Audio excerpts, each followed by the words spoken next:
మీ తాకట్టు బంగారాన్ని విడిపించిన 30 నిమిషాల్లో క్యాష్ ఇవ్వబడును. కొమ్మూరి గోల్డ్. సత్యవతి రాథోడ్ గారితో మాట్లాడదాం. కేసీఆర్ అని మీ చేతి మీద పచ్చబొట్టు వేయించుకున్నారు. జనరల్ గా తల్లిదండ్రులు నమ్మే దేవుళ్లను ఇచ్చేస్తారు. నాకు అన్ని వారే కాబట్టి వారి పేరుని పచ్చబొట్టుగా పొడిపించుకున్నాను. ఆయన్ని మూడోసారి ముఖ్యమంత్రిగా చూడాలని చెప్పులు కూడా వేసుకోవట్లేదు. చెప్పులు మానేసిన రోజు సెప్టెంబర్ 17. కేసీఆర్ ని ఎందుకు వద్దనుకున్నారు ప్రజలు? తులం బంగారం ఇస్తా అన్నారు. కళ్యాణ లక్ష్మి 3 నెలలు ఆగి వస్తుంది, నేను పెళ్లి పీటల మీదనే తీసుకొస్తా అన్నాడు. కానీ ఇప్పుడు పిల్లలు పుట్టిన తర్వాత ఇస్తున్నాడు. సొంత బిడ్డే పార్టీ నుంచి వెళ్తున్నా, కుటుంబం నుంచి వెళ్లిపోతున్నా, తనకే ప్రత్యర్థిగా తయారవుతున్న కేసీఆర్ గారు ఎందుకు ఆపలేకపోయారు? 4 కోట్ల మంది తెలంగాణ ప్రజలు కోరుకునే నాయకుడు ఆయన. తెలంగాణ వాదుల్ని కాల్చాలి అని తను చూస్తే ఈ బిడ్డలే ముఖ్యమని కేసీఆర్ గారు భావించారు కాబట్టి ఆమెను వదులుకున్నారు. కాంగ్రెస్ ప్రభుత్వ పాలన ఎలా ఉంది తెలంగాణలో? తెలంగాణ ప్రజలకు రైతాంగానికి పట్టిన కర్మ అనుకో. అవ్వకు ఇచ్చే 2000 ఎట్లా సరిపోతాయి, 4000 ఇస్తా అన్నాడు. తాతకి ఇస్తే అవ్వకి వద్దా, ఇద్దరికి ఇస్తా అన్నాడు. అత్తకి ఇస్తే సరిపోయిందా, కోడలికి 2500 ఇస్తా అన్నాడు. రాష్ట్రాన్ని లూటీ చేస్తున్నాడు. మళ్ళీ కేసీఆర్ గారు ముఖ్యమంత్రి అవుతారా? 100% అందరికీ నమస్కారం. నేను స్వరూపపుట్లపల్లి. Welcome to Suman TV. గిరిజన వ్యవసాయ కుటుంబంలో పుట్టిన ఆవిడ దుక్కి దున్నారు, నాట్లు వేశారు. 7వ తరగతిలోనే బాల్య వివాహం జరిగినా చదువుకే పెద్దపీట వేశారు. చిన్న వయసులోనే రాజకీయాల్లోకి ఎంటర్ అయినా పెద్ద పదవులను చేపట్టారు. అంతేకాదు, భర్త అకాల మరణం ఆమెను కుంగదీసిన, ప్రత్యర్థులు ఎన్నో కుట్రలు పన్నిన రాజకీయాల్లో తనకంటూ ముద్ర వేసుకున్నారు. ఇంతకీ ఆ ధీర స్ఫూర్తివంతమైన మహిళ మరెవరో కాదు, కేసీఆర్ గారి క్యాబినెట్లో గిరిజనాభివృద్ధి, మహిళా శిశు సంక్షేమ శాఖ మంత్రిగా పనిచేసిన సత్యవతి రాథోడ్ గారు. ఆవిడ ప్రస్థానం సర్పంచ్ నుంచి తెలంగాణలో తొలి గిరిజన మంత్రి వరకు ఎలా సాగింది, సమాజానికి తెలియని ఎన్నో విషయాలను ఈరోజు ఆవిడతోనే మాట్లాడి తెలుసుకుందాం. ఇంకొక విషయం ఏంటో తెలుసా? కేసీఆర్ గారు 3వ ముఖ్యమంత్రి అయ్యే వరకు చెప్పులు వేసుకోనని శపథం చేసి మరి 4 ఏళ్లుగా ఆవిడ చెప్పులు వేసుకోకుండానే తన ప్రయాణాన్ని సాగిస్తూ ఉన్నారు. సత్యవతి రాథోడ్ గారితో మాట్లాడదాం, అనేక విషయాలు తెలుసుకుందాం. మేడం నమస్తే. నమస్తే అమ్మా. మేడం, మీతో నాకు ఒక మంచి ఎక్స్పీరియన్స్ ఉంది. 2023లో అంటే అప్పుడు మీరు మహిళా శిశు సంక్షేమ శాఖ మంత్రిగా ఉన్నారు. మీ చేతుల మీదుగా నేను బెస్ట్ విమెన్ జర్నలిస్ట్ అవార్డు తీసుకున్నాను. అది కూడా ₹1,00,000 క్యాష్ అవార్డు. ఆ టైంలో నేను ఢిల్లీలో ఓ దినపత్రికకి ఢిల్లీ బ్యూరో చీఫ్గా పనిచేస్తున్నాను. ఢిల్లీ నుంచి వచ్చి మీ చేతుల మీదుగా అవార్డు తీసుకోవడం అనేది నాకు ఎప్పటికీ మెమరబుల్. ఆ తర్వాత ఇప్పుడు 2026లో మిమ్మల్ని ఇలా ఇంటర్వ్యూ చేయడానికి కలవడం చాలా సంతోషంగా అనిపిస్తోంది. మేడం, ఆ రోజు గుర్తుందా? నేను గుర్తున్నానా మీకు? మీరు గుర్తున్నారు, మీకు అవార్డు ఇచ్చింది గుర్తుంది, ఆ రోజు మనం కలిసి చెట్లు నాటింది గుర్తుంది. నాకు కూడా చాలా సంతోషం అమ్మా. దానికి ఒక కమిటీ, ఒక జ్యూరీ వేసి అప్పుడు సెలెక్ట్ చేసాం. అందులో మీరు తెలంగాణ బిడ్డగా అక్కడికి పోయి సేవలు చేస్తున్నారు అని చెప్పి మిమ్మల్ని రికగ్నైజ్ చేస్తూ అవార్డు ఇచ్చాం మహిళా దినోత్సవం సందర్భంగా. అది వరంగల్లో జరిగింది. మీ లైఫ్ ఎంతో మందికి ఇన్స్పిరేషన్. ఎన్నో విషయాలు ఈరోజు మిమ్మల్ని అడగాలనే ఈ ఇంటర్వ్యూ స్టార్ట్ చేశాను. అయితే దానికంటే ముందు కేసీఆర్ గారితో మొదలు పెడదాం. కేసీఆర్ అని మీ చేతి మీద పచ్చబొట్టు వేయించుకున్నారు, దాని గురించి చెప్పండి. కేసీఆర్ గారు అంటే వారిలో అనేక గుణాలు, ఒక ఆడపిల్లగా దగ్గర ఉండి ఒక తండ్రిగా, అన్నగా, లేకపోతే పేదవాళ్ళ పట్ల వారికి ఉన్న కన్సర్న్ చూసిన తర్వాత, ఒక ఆడపిల్ల ఒకసారి ఎమ్మెల్యేగా గెలిచి ఇంకోసారి ఓడిపోయిన తర్వాత రాజకీయాల్లో నిలదొక్కోవడం చాలా కష్టం. నేను ఎమ్మెల్యేగా కావటానికి నా కులం ఎంత దోహదం చేసిందో ఓడిపోవటానికి, అలాగే రాజకీయాల్లో కంటిన్యూ కావటానికి కూడా ఆడపిల్లగా, గిరిజన ఆడపిల్లగా అనేక అవరోధాలు, అనేక ఇబ్బందులు. ఆ క్రమంలో నన్ను గుర్తించి అనేక మంది అర్హులు ఉన్న నన్ను పిలిచి ఎమ్మెల్సీ చేసి పార్టీలో చాలా ప్రముఖమైన అవకాశాలు ఇచ్చారు. పార్టీ పునర్నిర్మాణంలో, ఉద్యమ పార్టీగా ఉన్న టీఆర్ఎస్ పార్టీ నిర్మాణంలో 12 మంది స్టీరింగ్ కమిటీలో నేను ఒక్కదాన్నే మహిళను, నేను ఒక్కదాన్నే ఎస్టీను. తర్వాత పార్టీ జనరల్ సెక్రటరీని నేను. అలాగే మొదటి క్యాబినెట్లో ఎస్టీను, మహిళను, నేనే మొదటి మంత్రిని, మహిళా మంత్రిని. ఇవన్నీ ఇంత ప్రత్యేకమైన గుర్తింపు, గౌరవం తెలంగాణ చరిత్రలో నాకంటూ ఒక పేజీ ఇచ్చిన కేసీఆర్ గారి పట్ల కృతజ్ఞతతో. జనరల్గా తల్లిదండ్రులు నమ్మే దేవుళ్లను ఇచ్చేస్తారు. నాకు అన్ని వారే కాబట్టి వారి పేరుని పచ్చబొట్టుగా పొడిపించుకున్నాను. నొప్పిలేస్తుంది కదా, చాలా సూదులతో వేస్తారు ఆ పచ్చబొట్టు. సూదులతో పచ్చబొట్టు పొడిపించుకున్నాను. ఇది పచ్చబొట్టు. అలాగే కేసీఆర్కి సంబంధించి ఇంకొక ఇంట్రెస్టింగ్ విషయం కూడా మీ జీవితంలో ఉంది. 4 ఏళ్లుగా మీరు కనీసం చెప్పులు కూడా వేసుకోవట్లేదు. ఆయన్ని 3వ సారి ముఖ్యమంత్రిగా చూడాలని శపథం కూడా చేశారు. ఎందుకు ఇలాంటి నిర్ణయం తీసుకున్నారు? నేను చెప్పులు మానేసిన రోజు సెప్టెంబర్ 17 తెలంగాణ సమైక్య దినోత్సవం రోజు మన ఎన్టీఆర్ గార్డెన్లో ఒక గిరిజనులతో 1,00,000 మందితో ఒక బహిరంగ సభ అయింది. ఆ రోజు బంజారా హిల్స్ నడిబొడ్డున ఉన్న బంజారా భవన్ అంటే సేవాలాల్ బంజారా భవన్, కొమరం భీం ఆదివాసీ భవన్ 2 ఇనాగ్రేషన్ అయినాయి 50 కోట్లతో కట్టి. అవి మా జాతికి అంకితం ఇస్తూ కేసీఆర్ గారు ఆ సభలో చాలా రోజులుగా మా గిరిజనుల రిజర్వేషన్ 6% ఉండే, దాన్ని 10% పెంచారు. అంటే సత్యవతి రాథోడ్ ఒక జాతి బిడ్డగా, ఒక లంబాడి బిడ్డగా, మహిళగా, అంటే మాకు చదువుకునే అవకాశాలు రాలేదు. మీరు ఇందాక అన్నట్టు నేను 7th చదువుకొని పెళ్ళెందుకు చేసుకున్నానంటే దగ్గర పట్ల ఎక్కడా చదువుకునే ఆడపిల్లలు పోయి చదువుకునే సౌకర్యాలు లేకుండే.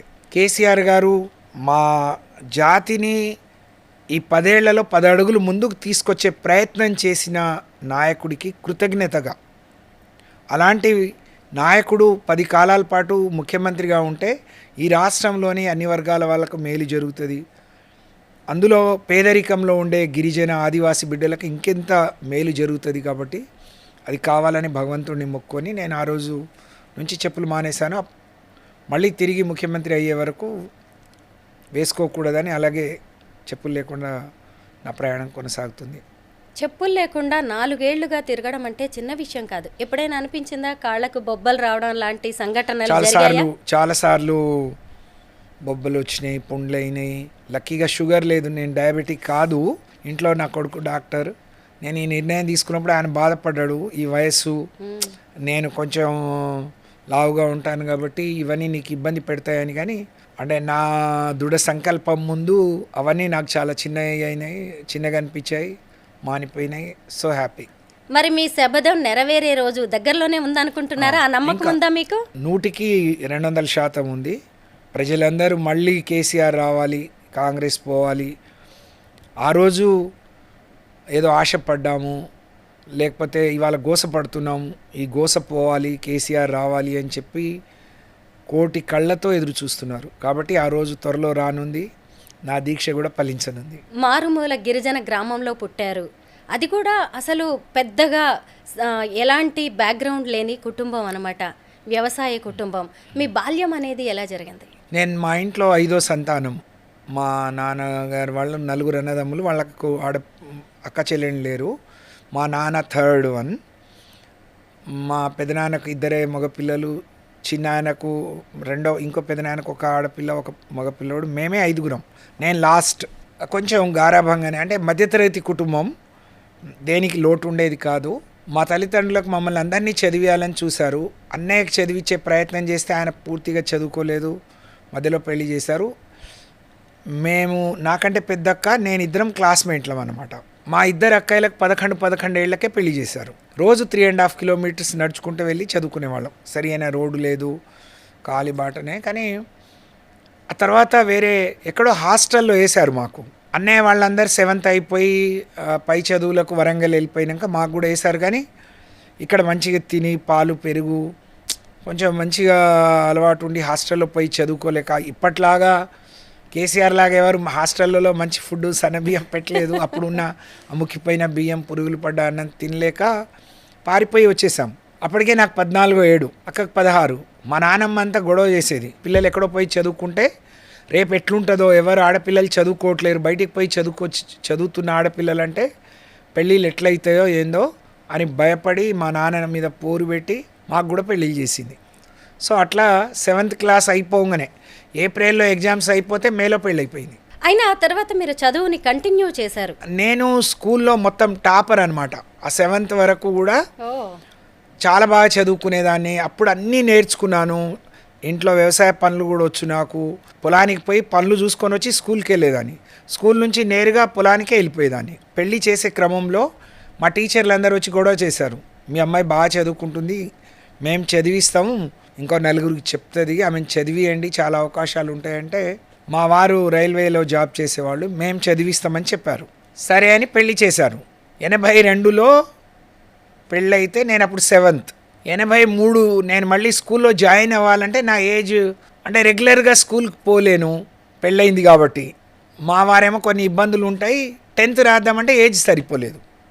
10th రాసే 85లో 10th రాసే క్రమంలో పాలిటిక్స్లోకి వచ్చేసాను. ఒక బాబు 85లో నేను 10th class Telugu Desam party incharge వాళ్ళ ఇంట్లో ట్యూషన్కే లేదాన్ని. మా చిన్న తాత సర్పంచ్గా ఉండే, అంటే కాంగ్రెస్ బ్యాక్గ్రౌండ్లో ఉండే. మా అన్నయ్య తెలుగుదేశం పార్టీలో బాగా యాక్టివ్గా ఉండేవాడు, కార్యకర్తగా ఉండేవాడు. వీళ్ళందరూ అప్పుడు ఎన్టీఆర్ ఒక స్లోగన్, ఎన్టీఆర్ని మధ్యలో దించేసి మళ్ళీ బర్తరఫ్ చేసి మళ్ళీ తిరిగి తీసే క్రమంలో ఆయన చాలా పెద్ద ఎత్తున అందరు కలిసి ఉద్యమించినప్పుడు ఆయన కూడా చేశాడు. అప్పుడు అక్కడ ఉండే చాలామంది యూత్ అందరూ తెలుగుదేశం పిలుస్తుంది రా కదలిరా అని ఒక స్లోగన్ ఉండే. అప్పుడు అందరూ వాళ్ళ బయోడేటాలు పంపించి తెలుగుదేశం పార్టీ ఆఫీస్లో మెంబర్షిప్ తీసుకున్నారు. అప్పుడు నేను ట్యూషన్కి వెళ్ళే సెక్రటరీ గారేమో మీ చెల్లేది కూడా ఒక బయోడేటా పంపిద్దాం, తెలుగుదేశంలో ఆడపిల్లలకు అవకాశాలు ఇస్తారు అది ఇది అని చెప్తే పంపించాం. కానీ నాకు ఇన్విటేషన్ వస్తుంది అనుకోలే. నేను తెలుగుదేశం పార్టీ ఆఫీస్ నుంచి నన్ను పిలిచారు. అప్పుడు 85లో ఫస్ట్ టైం మహిళా వింగ్ ఏర్పడ్డదనమాట. అది 10 రోజులు గండిపేటలో వాళ్ళకి శిక్షణ ఇస్తున్నారు, దానికి రమ్మని చెప్పి పిలిపించారు. మా అన్నయ్య నన్ను బలవంతంగా మా వారిని మెప్పించి అక్కడికి తీసుకెళ్తే వారం 10 రోజులు అక్కడే ఉండి రోజు ఎన్టీఆర్తో కలిసి, ప్రతిభా భారతి గారు అప్పుడు మంత్రిగా ఉండే, వాళ్ళతో కలిసి శిక్షణ తీసుకున్నాం. అప్పుడు నేను ఎన్టీఆర్ నాకు మహిళా అధ్యక్షురాలు ఇస్తా అంటే నేనే వద్దని చెప్పాను.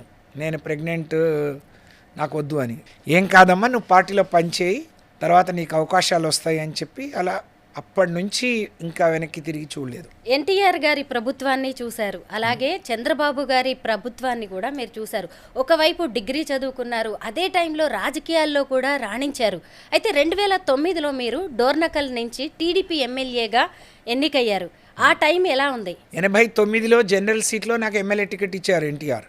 89 అప్పుడు నాకు 20 ఏళ్ళు. నేను ఓడిపోయాను రెడ్డియా నాయక్ గారి మీద. రెడ్డియా నాయక్ గారు కూడా ఫస్ట్ టైం, అది జనరల్ సీటు. సురేందర్ రెడ్డి గారు ఇప్పుడు race club chairman Ramasayam Surender Reddy గారి కాన్స్టిట్యువెన్సీ అది. మరి వారేమనుకున్నారో ఎస్టీ ఆడపిల్ల మీద పోటీ చేయడం ఆయనకు నచ్చలేదో ఏమో, ఆయన పార్లమెంట్కి వెళ్ళిపోయి రెడ్డియా నాయక్ గారికి ఇచ్చారు. రెడ్డియా నాయక్ గారు గెలిచారు. అప్పుడు 4000 ఓట్లతో గెలిచారు. నేను ఓడిపోయాను, తెలుగుదేశం కూడా ఓడిపోయింది. మళ్ళీ నేను 2009లో ఎమ్మెల్యే గెలిచాను. అంటే మధ్యలో 20 ఏళ్ళు సర్పంచ్గా, జెడ్పీటీసీగా, మండల్ పార్టీ ప్రెసిడెంట్గా, కాన్స్టిట్యున్సీ ఇన్ఛార్జ్గా అనేక నామినేటెడ్ పదవులు చేశాను. ఆ డోర్నకల్ పులివెందులో ఎప్పుడూ కాంగ్రెస్ తప్ప వేరే పార్టీలు గెలవంది అది. కానీ 2009లో నేను గెలవటం అసలు అది ఇంకా జీవితంలో అది మర్చిపోలేని, అంటే ఎంత ఒత్తిడి ఉండొచ్చు, ఎంత ఇబ్బంది ఉండొచ్చు, కానీ అన్నీ అధిగమించి ఒక దశలో చంద్రబాబు నాయుడు గారే ఆ సీట్లో నువ్వు ఎక్స్పెరిమెంట్ అయిపోతావు, నువ్వు ఇంకేదైనా వేరే చూజ్ చేసుకో, లేదంటే పార్లమెంటుకు పోటీ చేయి, డోర్నకల్ మాత్రం వద్దు, ఆయన మంత్రిగా ఉన్నారు అని అంటే, లేదు సార్ నేను ఎమ్మెల్యే కావాలని ఎంత పట్టుదలగా ఉన్నానో అదే నియోజకవర్గం నుంచి కావాలనేది కూడా అంతే పట్టుదలగా ఉన్నాను అని వారిని మెప్పించి అక్కడ పోటీ చేసి గెలిచాను. అసలు ఎమ్మెల్యే కావడం అనేది మీ కళ, ఆ కళని సాధించి తీరారు. మీ జీవితంలో ఎంతో ఆనందకరమైన సమయం కూడా అది. కానీ అదే టైంలో మీరు ఎమ్మెల్యే అయిన 2 నెలలకే మీ భర్త అయిన గోవింద్ రాథోడ్ గారు అకాల మరణం చెందారు. అసలు ఆ టైంలో మిమ్మల్ని మీరు ఎలా నిలబెట్టుకోగలిగారు? అందరు అనుకునేది అంటే దిష్టి తాకిందేమో. నేను 20 ఏళ్ళు తెలుగుదేశంలో ఉంటే నా భర్త చనిపోయినప్పుడు చంద్రబాబు నాయుడు గారు ఆయన డెడ్ బాడీనే చూశారు. అంటే అంత బ్యాక్గ్రౌండ్ వెనక ఉండేది తప్ప ఎప్పుడు బయటికి వచ్చి కల్పించుకునేవారు గారు. ఆయన ఉద్యోగం అంటే నువ్వు రాజకీయాలు చేస్తున్నావు, నేను ఉద్యోగం మానేస్తే ఉద్యోగం వదిలి బయటికి వస్తే మనకి ఇబ్బంది కదా అనేది ఆయన అభిప్రాయం. ఎవరి పని వాళ్ళు చేయాలి, నీ పని నువ్వు చేయి, నువ్వు ఇంకా నేర్చుకో, ఏదైనా ఉంటే ఇంట్లో గైడ్ చేయటం, సపోర్ట్ చేయటం తప్ప బయటికి వచ్చేవారు కాదు. మాకు అసలు జీవితమే తలకిందులు అయిపోయిన ఇది. అసలు అప్పటికే 20 ఏళ్ళుగా మీరు టీడీపీలో ఉన్నా కానీ అసలు మీ భర్త గారిని చంద్రబాబు నాయుడు గారు డెడ్ బాడీగా ఫస్ట్ టైం చూడడము అంటేనే ఆయన ఎంత మీ వెనక ఉండి నడిపించారో అర్థమవుతూనే ఉంది. అటు చదువులో కావచ్చు, కుటుంబ వ్యవహారాల్లో, రాజకీయాల్లో. ఇద్దరు పిల్లలు ఫస్ట్ నుంచి కూడా నేను ఉండనని ఇద్దరిని మేము బోర్డర్స్గా వేసాం. ప్రతి వీకెండ్ అటెండ్ అయ్యే పేరెంట్స్ మేమిద్దరమే. నేను లేకపోతే తనే ఎక్కువ. అంటే నా భర్త చనిపోయినప్పుడు నేను ఎంత దుఃఖపడ్డానో, ఎంత బాధపడ్డామో, నేను మా కుటుంబం అంతా తెలుగుదేశం వదిలే రోజు కూడా అంతే ఏడ్చాము, అంతే బాధపడ్డాం. ఎమ్మెల్యేగా ఉన్న టైంలోనే మీరు టీడీపీకి ఎమ్మెల్యే పదవికి రాజీనామా చేసి మరి టీఆర్ఎస్లో చేరారు. అప్పుడు మీకు కేసీఆర్ గారు ఎలాంటి హామీలు ఇచ్చారు? కేసీఆర్ గారు అంటే తెలుగుదేశంలో ఉన్నప్పటి నుంచి పరిచయము. అలాగే తెలంగాణ ఉద్యమం నడుస్తున్నప్పుడు నేను ఎమ్మెల్యే అయ్యాను కాబట్టి చాలాసార్లు ఇన్విటేషన్ ఇచ్చారు రమ్మనమని. అయితే మళ్ళీ గెలిచినా ఓడిపోయినా చంద్రబాబు నాయుడు గారు తెలుగుదేశంతో ఉండిపోదామనే ఆలోచన ఉండింది. కానీ తెలంగాణ బిల్లు పాస్ అయ్యే క్రమంలో, తెలంగాణ దగ్గరికి వచ్చే క్రమంలో చంద్రబాబు నాయుడు గారు అంటే అప్పటి వరకు నేను వ్యతిరేకం కాదనుకుంటూనే కొంత వ్యతిరేకంగా పని చేయటం. అలాగే క్యాడర్ అంతా కూడా నా కింది క్యాడర్, జెడ్పీటీసీలు, ఎంపీపీలు, మండల పార్టీ ప్రెసిడెంట్లు అందరూ మనం తెలంగాణలో పుట్టాం కాబట్టి, తెలంగాణ గడ్డ మీద పుట్టాం, మనం సేవ చేసుకోవాలి. తెలంగాణ వేరే అయిపోతున్నప్పుడు, ఆయనే చంద్రబాబు నాయుడు గారే వెళ్ళిపోతున్నప్పుడు మనం ఎవరి కోసం పనిచేయాలి, ఎందుకు ఉండాలి ఆ పార్టీలో అనేది ఒక ప్రధానమైన ప్రశ్న ఎదురైంది మాకు. అదే క్రమంలో కేసీఆర్ గారు చాలామందితోనూ నాతోని పర్సనల్గా ఫోన్ చేసి, నువ్వు రామా, నేను అన్ని రకాలుగా నిన్ను చూసుకుంటాను, నీ పరిస్థితులు తెలుసు, నీ కష్టం ఏంటో తెలుసు, నీ హార్డ్ వర్క్, నీ నిజాయితీ అవన్నీ నాకు తెలుసు కాబట్టి పార్టీలోకి వస్తే బాగుంటుంది, అందరం ఉంటే ఒక ఇది వస్తుంది అని చెప్పి ఇన్వైట్ చేసిన తర్వాత చంద్రబాబు నాయుడు గారికి చెప్పి, సార్ నా శ్రేయస్సు కోరి నా రాజకీయ భవిష్యత్తు కోరే వాళ్ళైతే నన్ను క్షమించండి, మీరే ఉండనప్పుడు మీరు లేని పార్టీలో మేము ఇక్కడ ఉండి ఏం చేయాలి అని చెప్పి టీఆర్ఎస్ కేసీఆర్ గారితో రిజైన్ చేసి, అంటే ఆయన ఆ పార్టీ ద్వారా వచ్చిన పదవికి కూడా రాజీనామా చేసి పార్టీలోకి వచ్చాను. ఎమ్మెల్యే అయిన కొద్ది రోజులకే భర్తని పోగొట్టుకున్నారు. ఒక రకంగా చాలా చిన్న వయసులోనే అని చెప్పాలి. 39 ఏళ్ళు. 39 ఏళ్లకే.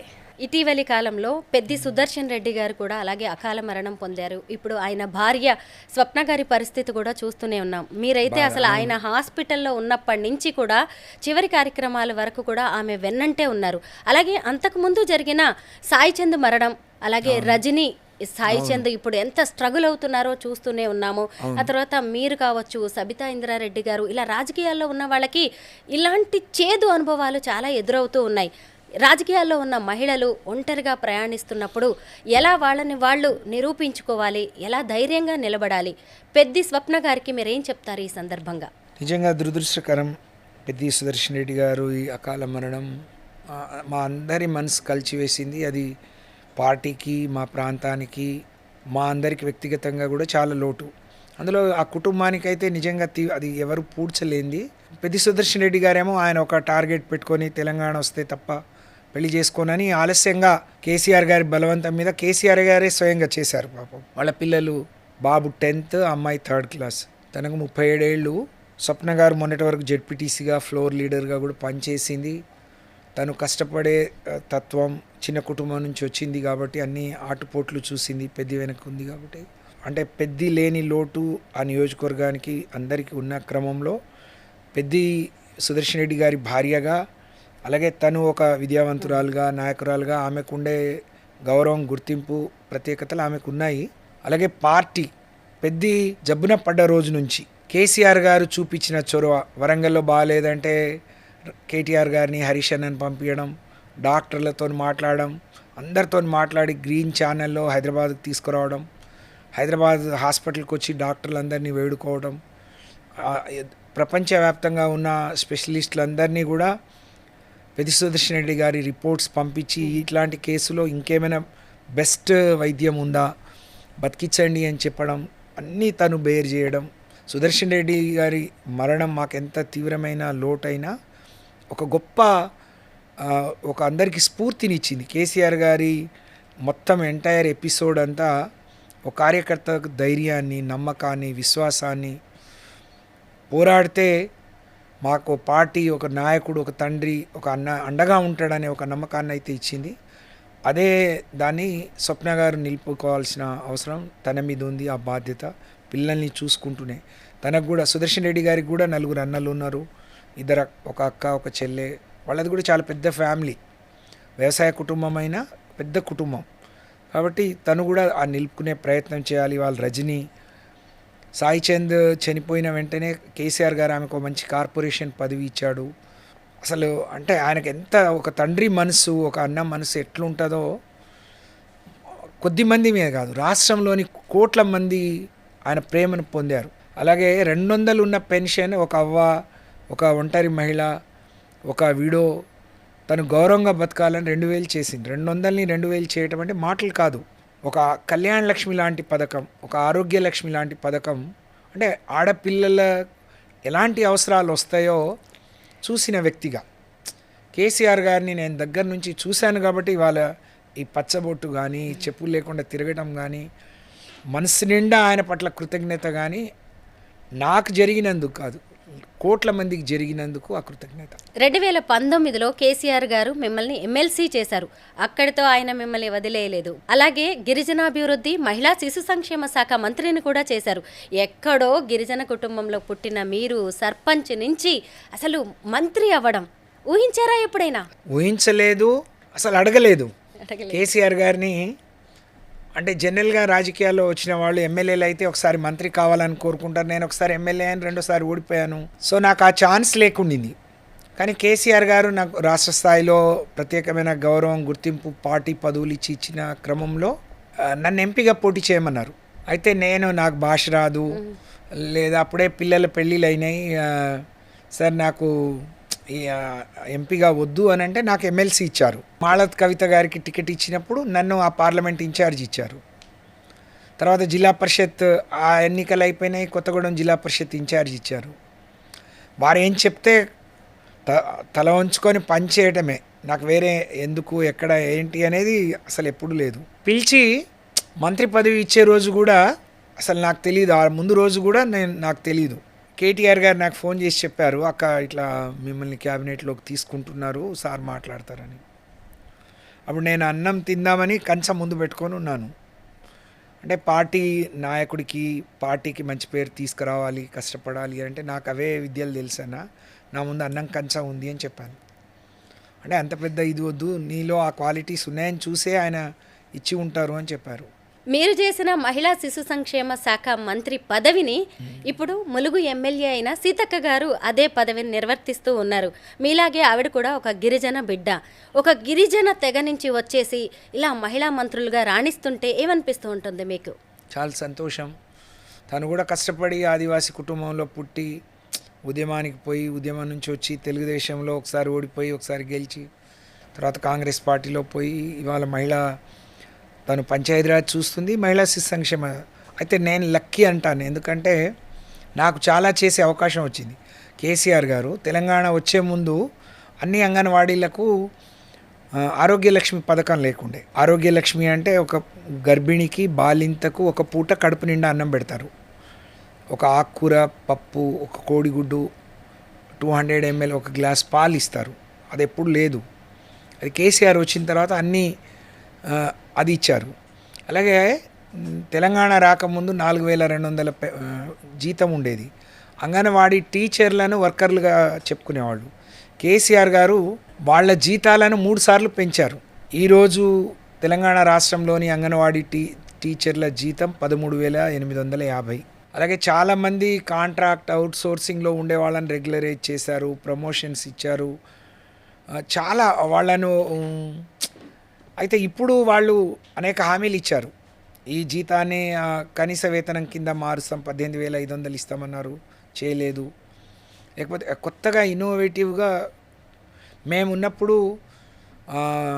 బాలామృతం అని, లేకపోతే బాలామృతం ప్లస్ అని, లేకపోతే చాలా మహిళలకు కేసీఆర్ గారి హయాంలో జరిగినంత మేలు, వాళ్ళ అభివృద్ధికి పడిన పునాదులు చాలా గొప్పగా చెప్పవచ్చు. ఈ దేశాన్ని ఒక మహిళా ప్రధాని పాలించినప్పుడు కానీ, అనేక రాష్ట్రాల్లో మహిళా ముఖ్యమంత్రులు పాలించినప్పుడు కూడా మహిళలకు రాని,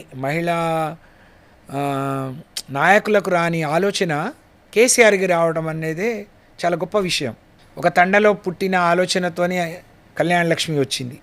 ఎవరిచ్చే ప్రయత్నం చేశారు? పాలోళ్ళు, పక్కన వాళ్ళు, మేనమామలు కూడా 5,000 ఇవ్వాలంటే వెనక ముందు ఆడే క్రమంలో 1,116,000. ఎవరికే కష్టం వచ్చినా ఖచ్చితంగా మీరు వారి పక్కన ఉంటారు. అలాగే మన కవిత గారి విషయంలో కూడా మీరు ఉన్నారు. లిక్కర్ స్కామ్ జరిగినప్పుడు ఆమెని అరెస్ట్ చేసి తీహార్ జైలుకి తీసుకువెళ్ళేటప్పుడు, తీహార్ జైల్లో ఉన్నప్పుడు కూడా మీరు ఢిల్లీ వచ్చారు, అక్కడ దీక్షలు చేశారు, ఆమెకి మద్దతు ఇచ్చారు, మళ్ళీ ఆమెను వెనక్కి తీసుకువచ్చే వరకు కూడా మీరు ఉన్నారు. అలాంటి కవిత గారి జీవితంలో మళ్ళీ ఆవిడ్ని మీరు పార్టీ నుంచి సస్పెండ్ చేస్తున్నట్టుగా ప్రకటించారు. అలాంటి పరిస్థితులు అసలు ఎందుకు వచ్చాయి? కవిత గారు ఎప్పుడు మాట్లాడినా అంటే మేము ఎంత తక్కువ మాట్లాడితే అంత మంచిదేమో. కవిత గారిని అంటే కేసీఆర్ గారి మా నాయకుడు బిడ్డగా, తను ఒక ఉద్యమ నాయకురాలుగా మేమందరం గౌరవించాం. కేసీఆర్ గారి తర్వాత కేటీఆర్, హరీష్ రావు గారి తర్వాత కవిత గారనే చూస్తాం. ఆమె పనితీరు, ఆమె అవన్నీ అట్లాగే ఉండేవి. ఆ రోజు కూడా ఆ లిక్కర్ కేసులో ఇదైనప్పుడు కేసీఆర్ గారు మమ్మల్ని పిలిచి పంపించారు అక్కడికి, మీరు వెళ్ళండి, నేను ఎమ్మెల్సీగా ఉన్నాను.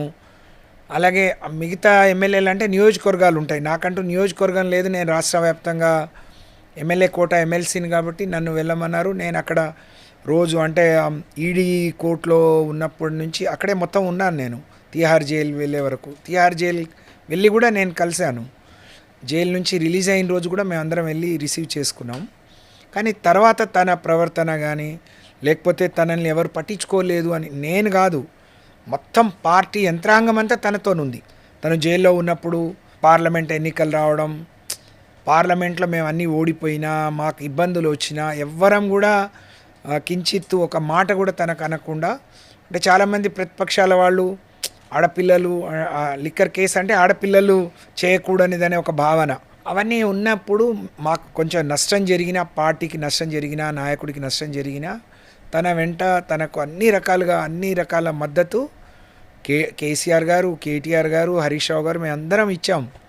కానీ ఎందుకు అవన్నీ తను పక్కన పెట్టేసి అవసరం లేని పార్టీలో అంతర్గతంగా మాట్లాడాల్సిన అన్నీ కూడా మాట్లాడి పార్టీని ఇబ్బంది పెట్టే క్రమంలో, ప్రయత్నం చేస్తున్న క్రమంలో పార్టీ నుంచి తనల్ని సస్పెండ్ చేస్తూ నిర్ణయం తీసుకున్నాం. అది నేనే చెప్పవలసి రావడం. అంటే కేసీఆర్ గారు ఎప్పుడు చెప్తారు, నాకు కార్యకర్తలు, పార్టీ, రాష్ట్రం, ప్రజలు ముఖ్యం, కొడుకైనా బిడ్డైనా కుటుంబమైనా అన్ని తర్వాతే అని. కాబట్టి ఒక బిడ్డ లక్షల మంది కార్యకర్తలు నమ్ముకున్న పార్టీ, కోట్ల మంది ప్రజలకు మేలు చేసినటువంటి పార్టీ మీద తను దుమ్మెత్తి పోస్తుంటే, తను ఇబ్బంది పెడుతున్నప్పుడు అంత కఠినమైన నిర్ణయం తీసుకోవాల్సి వచ్చింది. ఒక ఆడపిల్లగా అది నాకు చెప్పమన్నారు. అది అంటే ఆ రోజు అది కరెక్ట్. ఆ రోజు మేము తీసుకున్న నిర్ణయానికి ఆమె మాత్రమే బాధ్యురాలు.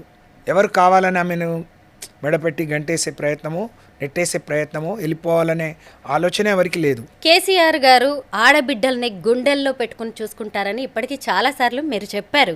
అయితే సొంత బిడ్డే పార్టీ నుంచి వెళ్తున్నా, కుటుంబం నుంచి వెళ్ళిపోతున్నా, తనకి ప్రత్యర్థిగా తయారవుతున్నా కేసీఆర్ గారు ఎందుకు ఆపలేకపోయారు? ఒక తండ్రిగా, ఒక పార్టీ అధినేతగా ఆయన ఫెయిల్ అయ్యారు అనుకోవచ్చా? ఫస్ట్ భర్త, తర్వాత తండ్రి, తర్వాత నాయకుడు. అంటే ఒక బిడ్డ శ్రేయస్సు కోసమో, ఒక బిడ్డ ఆనందం కోసమో, ఆమె అవసరాల కోసమో, ఆమె కోరికల కోసమో నమ్ముకున్న కోట్ల మంది బిడ్డలను ఇబ్బంది పెట్టలేడు కదా. ఒక తర్వాత ఆయన నాయకుడు, ఇప్పుడు రాష్ట్రానికి నాయకుడు, 4 కోట్ల మంది తెలంగాణ ప్రజలు కోరుకునే నాయకుడు ఆయన. కోట్ల మంది మద్దతు ఇస్తే తెలంగాణ సాధించుకున్నవాడు. వాళ్ళందరి కోట్ల మంది ఆయనకు 2 సార్లు చేతిలో అధికారాన్ని పెట్టి నువ్వే పాలించు, మీరు పాలిస్తేనే ఈ రాష్ట్రం సుభిక్షంగా ఉంటుంది అని చెప్పి నమ్మిన వాళ్ళు. వాళ్ళందరికీ ఇబ్బంది కలిగించే పని తను చేస్తున్నప్పుడు కొడుకుతో పాటు ఉన్నత విద్యలు చదివించి విదేశాలకు వెళ్ళి చదువుకుంది, గొప్పగా తను నచ్చిన వ్యక్తికి ఇచ్చి పెళ్లి చేసి, తను ఈరోజు ఇవాళ సమాజంలో తనకింత గౌరవం, గుర్తింపు ఉంది అంటే కేసీఆర్ బిడ్డగానే కదా. కల్వకుంట్ల కవితగానే ఉంది తప్ప చాలామంది ఉంటారు వాళ్ళకి లేని గౌరవం, గుర్తింపు, తనకు ఒక ఇండివిజువాలిటీ ఉంది అని అంటే కేసీఆర్ వల్లే కదా. అది లేకుండా తను మాట్లాడితే బాగుండేది. కానీ అవన్నీ పక్కన పెట్టేసి తన భుజాల మీద ఇంకెవరో తుపాకీ పెట్టి కాలుస్తుంటే కేసీఆర్ని కాల్చాలి, కేటీఆర్ని కాల్చాలి, 1 కోటి మంది తెలంగాణ వాదుల్ని కాల్చాలి అని తను చూస్తే ఈ బిడ్డలే ముఖ్యమని కేసీఆర్ గారు భావించారు కాబట్టి ఆమెను వదులుకున్నారు. ఎలాంటి పొలిటికల్ బ్యాక్గ్రౌండ్ లేని కుటుంబం, రాజకీయంగా ఒంటరి పోరాటం, ఎన్నో కుట్రలు కుతంత్రాలను కూడా మీరు చూస్తూ ఉంటారు, విమర్శలు ఆరోపణలను కూడా ఎదుర్కొని ఉంటారు. ఫస్ట్ నేను ఒక అదృష్టవంతురాలనమ్మా. నేను రాజకీయాలకు వచ్చే నాటికి మా అన్నయ్య, మా కుటుంబ సభ్యులందరూ నాతో ఉండేవాళ్ళు. అలాగే అక్కడ మా కుటుంబానికి ఒక గౌరవం, గుర్తింపు ఉంది. కాబట్టి ఆ రోజు నాతో కలిసి ప్రయాణం చేసిన మా పార్టీ నాయకులందరూ నన్ను ఒక బిడ్డగా, చెల్లిగా చూసుకున్నారు. అలాగే నేనున్న తెలుగుదేశంలో ఎన్టీఆర్ అంటే రావడమే నేను ఎన్టీఆర్తో కలిసి పనిచేసే అవకాశం వచ్చింది. నాకే కష్టం వచ్చినా ఎన్టీఆర్కి చెప్పుకునేదాన్ని నేను. కాబట్టి నేనంటే కొంచెం భయము. నేను ఈరోజు ఎమ్మెల్యే, ఎమ్మెల్సీ, మంత్రి కాగలిగాను అని అంటే నా కులం. అలాగే నేను ఇంత ఆలస్యమైంది, 40 ఏళ్ళు పట్టింది అంటే కూడా నా కులమే. నేను ఆడపిల్ల కావటం కూడా. మీరన్నట్టు అనేక విమర్శలు తెలంగాణ ప్రాంతంలో, అలాగే వరంగల్ ఆ ప్రాంతంలో ఉండే లంబాడీస్ అన్న చిన్న చూపు, అందులో ఆడపిల్లలు అంటే చిన్న చూపు, అందులో కొంచెం తెల్లగా అందంగా ఉన్నారు అంటే రకరకాల మాటలు, రకరకాల విమర్శలు వచ్చే క్రమంలో నేను ఎవరిని లెక్క చేసేదాన్ని కాదు. నా పనేందో నేనేంటో, నా డోర్నకల్ ప్రజలు, నా వరంగల్ జిల్లా వాళ్ళు కానీ తెలుగుదేశం పార్టీలో ఉండే ప్రతి ఒక్కరూ నా అన్ని దశలు చూశారు. లక్కీగా కేసీఆర్ గారు నన్ను సత్యవతి అని పిలవరు, ఒరే అని పిలుస్తారు, మగ పిల్లవాడిలాగా పిలుస్తారు. నేను చాలా అదృష్టవంతురాల్ని. అలాగే రామన్న, హరీష్ అన్న, సంతన్న, అంటే కవితక్క వెళ్ళిపోయింది కానీ కవితక్క, అందరూ నేను వయసులో అందరికంటే పెద్దదాన్ని. కేటీఆర్ గారిని మీరు అన్న అంటారా? అయితే రామన్న అంటాడు, నన్ను అన్న అనొద్దు, రాము అని పిలువక్క, నీకు తమ్ముళ్ళు అంటే ఇష్టం ఉండదా, నీకు అన్న ఉన్నాడు కదా నన్ను తమ్ముడు అని పిలువు అని అంటారు, కానీ నేను అన్నానే పిలుస్తా. Sarpanch, ZPTC, MLA, MLC, minister అన్ని పోస్టులు అయిపోయాయా? ఇంకేదైనా పదవి మిగిలి ఉందంటారా? కేసీఆర్ గారి చేతిలో ఉంది.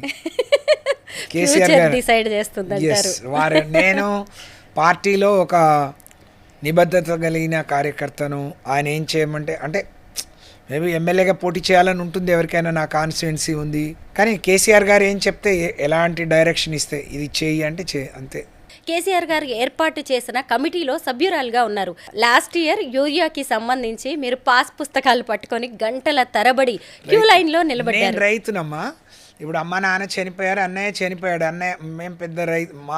మా కుటుంబానికి నాకు 5.5 ఎకరాలు ఉంది, మా అన్నయ్యకి 25 ఎకరాలు ఉంటుంది. 30 ఎకరాలకు యూరియా ఇవ్వండి అని చాలామంది అనుకుంటారు. ఆయన తెల్లారి ఏదో మహానటి అది ఇది అని చెప్తే, బాబు చాలా గొప్ప పేరు పెట్టావు నాకు.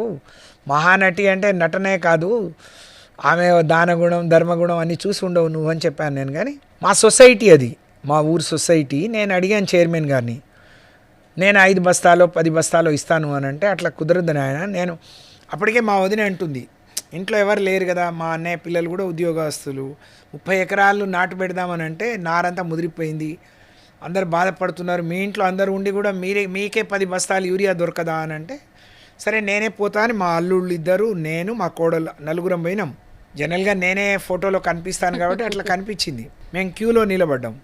మాకు 10 బస్తాలే అంటే, నా 5 ఎకరాలకు 10 బస్తాలు రాసి ఇచ్చారు. అది ఇవ్వను కూడా లేదు. సాయంత్రం ఫోన్ చేస్తే వర్షం వస్తుంది, రేపు డబ్బులు కట్టి ఆటోలో వేసుకొని పోతామని చెప్పాము. వాడు ఆ రిసిప్ట్ చింపిండు, దాన్ని ప్రెస్లో పెట్టిండు.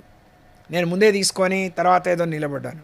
అంత వెకిలి పనులు, ఇంత వెల్తి పనులు చేసే అవసరం నాకు లేదు. ఫైనల్గా ఒక్క క్వశ్చన్, కాంగ్రెస్ ప్రభుత్వ పాలన ఎలా ఉంది తెలంగాణలో? రేవంత్ రెడ్డి గారి పాలన గురించి ఒక మాటలో చెప్పాలి అని అంటే, తెలంగాణ ప్రజలు చేసుకున్న దురదృష్టం, తెలంగాణ ప్రజలకు, రైతాంగానికి పట్టిన కర్మ. కేసీఆర్ గారు మాట్లాడినప్పుడల్లా చెప్తారు, కట్టిన ఇల్లు పెట్టిన పొయ్యి, వండుకొని తిని ఉండటానికి ఏంటి అని. కేసీఆర్ గారు ఏం చేసినా ఆయనే శాశ్వతంగా ఉంటారని కాదు, కానీ వచ్చిన వాళ్ళు ఎవరు తీయరని. ఎవరైనా ఇవ్వటానికి సాహసం చేయాలి, కానీ వన్స్ ఇచ్చిన తర్వాత దాన్ని తీయడానికి సాహసం ఎవరు చేయరు. ఎందుకంటే ప్రతి రాజకీయ పార్టీ ఓట్లు అడగాలి, ఓట్లేస్తే, ప్రజలు ఓట్లేస్తేనే గెలవాలి. మరి రేవంత్ రెడ్డి ఏమనుకుంటున్నాడో తెలియదు. ఏదో అప్పటిలాగానే ఇంకా ఇట్లనే ఆయన అరచేతిలో స్వర్గం చూపిస్తా, లేకపోతే మొత్తం వండి వార్చి నోట్లో పెడతా అని చెప్తే పాపం మా అమాయకమైన ప్రజలు కావచ్చు ఒకసారి చూద్దాం, 2 సార్లు కేసీఆర్ని చూసాం, ఒకసారి చూద్దాం అనుకున్నారు. కానీ ఆయనేమో నేను 34 వరకు ఉంటాను. 34 కాదు, ఈ 30 నెలలు ఉండే చేస్తే నువ్వు చాలా గొప్పోడివి. మళ్ళీ కేసీఆర్ గారు ముఖ్యమంత్రి అవుతారా? 100% కేసీఆర్ని ఎందుకు వద్దనుకున్నారు ప్రజలు? ఎవరికైనా పెడతానంటే పెడతారు అంటే ఆశ ఉంటుంది, కొడతారు అంటే భయం ఉంటుంది. ఆయన ఏమన్నారు, ఇచ్చే కళ్యాణ లక్ష్మికి తోడుగా తులం బంగారం ఇస్తా అన్నారు. కళ్యాణ లక్ష్మి 3 నెలలు ఆగి వస్తుంది, నేను పెళ్లి పీటల మీదనే తీసుకొస్తా అన్నాడు. కానీ ఇప్పుడు పిల్లలు పుట్టిన తర్వాత ఇస్తున్నాడు. మొన్న ఒక ఎమ్మెల్యే కళ్యాణ లక్ష్మి చెక్ ఇవ్వడానికి ఆ అమ్మాయి డెలివరీ అయి చిన్నపిల్లల్ని ఒళ్ళో పెట్టుకొని పోయింది. రెండోది, అవ్వకు ఇచ్చే 2000 ఎట్లా సరిపోతాయి, 4000 ఇస్తా అన్నాడు. తాతకి ఇస్తే అవ్వకి ఇవ్వద్దా, ఇద్దరికి ఇస్తా అన్నాడు. అత్తకి ఇస్తే సరిపోయిందా, కోడలికి 2500 ఇస్తా అన్నాడు. అబ్బాబాబా, అసలు చదువుకునే డిగ్రీ చేసే ఇంటర్ అయిపోతే అమ్మాయిలందరికీ స్కూటీలు ఇస్తా అన్నాడు. రాష్ట్రాన్ని లూటీ చేస్తున్నాడు. ఏం చేయాలో తెలియదు. ఎవరు ఆయన గాడిలో, మంత్రివర్గం గాడిలో లేదు. ఎవరికి వాళ్ళే యమునా తీరే దోచుకోవడం, దాచుకోవడం, ఆ అధిష్టానానికి కప్పంగా కట్టడానికే సరిపోతుంది. ఒక రాష్ట్ర ముఖ్యమంత్రి 30 నెలల్లో 75 సార్లు ఢిల్లీకి పోవటం అని అంటే నవ్విపోదురుగాక నాకేంటి సిగ్గన్నట్టు ఉంది తప్ప 70 సార్లు జిల్లాలకు పోలేదు, కానీ ఢిల్లీకి పోయినరు. ఏం అర్థం చేసుకుంటారు ప్రజలు? కేసీఆర్ ఎస్, నాకు అధిష్టానం నా తెలంగాణ ప్రజలు ఏం చెప్తే అది చేస్తా అన్నారు. నీకు ఢిల్లీ ఏం చెప్తే అది చేస్తున్నావు. ఇప్పటివరకు మంత్రివర్గ విస్తరణ కూడా పూర్తిగా చేసుకోలేదు. 2 సంవత్సరాలు అయిపోతుంది. నీ విప్పులు ఎవరో, నీ చీఫ్ విప్ ఎవరో, అది కూడా నీ డిప్యూటీ స్పీకర్ ఎవరో ఇప్పటివరకు నిర్ణయించలేకపోతున్నారు. అక్కడి నుంచి ఏం వస్తే అదే ఆదేశాలు. వాళ్ళకేం తెలుసు, తెలంగాణ ప్రజల అవసరాలు ఏం తెలుసు? ఆ రోజేమో పెద్ద పెద్ద మాటలు, సోనియా గాంధీ వచ్చి ఒక డిక్లరేషన్, ప్రియాంక గాంధీ వచ్చి ఒక డిక్లరేషన్, మల్లికార్జున్ ఖర్గే వచ్చి ఒక డిక్లరేషన్. ఇప్పుడు పత్తా లేకుండా పోయినారు, ముఖమే చాటేసారు. ఇప్పుడు ఉన్న మీనాక్షి గారి మాటల్ని పట్టించుకునే నాదుడు లేడు. ఆమె ఏదో ప్రయత్నం చేస్తుంది, ఆమెకే దిక్కు లేదు. ఆమె నామినేషన్ కరెక్ట్ ఉందా లేదా దిక్కు లేని పరిస్థితి.